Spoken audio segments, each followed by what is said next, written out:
Nag-viral ang isang lolang sugatan at may benda pa sa ulo. Nahanap na siya ng kanyang kaanak at nabigyang linaw kung ano ang kanyang sinapit, kung nabugbog ba o nadisgrasya. May report si Mariz Umali.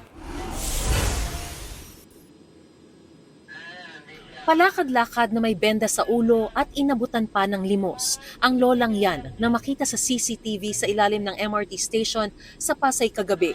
Ipinost ng concerned citizen ang kanyang litrato sa pag-asang mahanap ang kanyang mga kaanak. Sabi ng netizen, hindi masabi ng lola ang kanyang pangalan dahil pinagpapalo umano ito sa ulo. Nang mag-viral ang post, nakita ito ng anak ng lola kaya agad pinuntahan ng ina. Pinuntahan din ng GMA Integrated News ang mag-ina.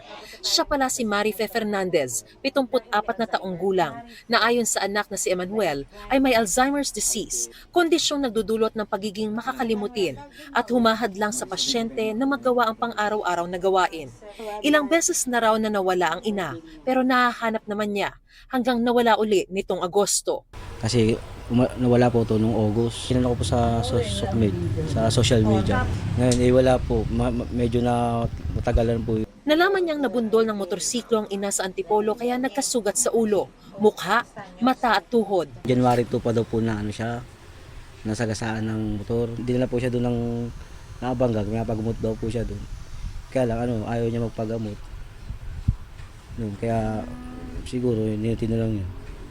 Umalis po siya doon. Dumaan kami. Oh, tapos? Eskinita na. Ha? Pumasok pa yung motor. Oh, tapos? Ayun, nagasa. Kalauna nakarating si Marife sa Pasay kung saan siya nakita ng concerned citizen na nagpost ng kanyang litrato. Bakit merong mga issue na kaya pinagpapaluraw siya?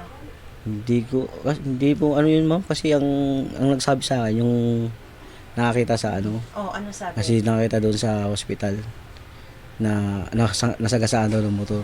Kanina dinala si Marife sa Pasay City General Hospital at doon tinahi ang sugat. Tinanong siya at ang kanyang anak kung nais bang kasuhan ang nakabundol. Wag na, walang-wala yun. Gusto po siyang managot. Wala pa raw report sa kanila kaugnay sa insidente. Gayunpaman, nagsasagawa na rin daw sila ng backtracking para matukoy ang buong pangyayari at mapanagot ang nasa likod ng sinapit ni Nanay Marife.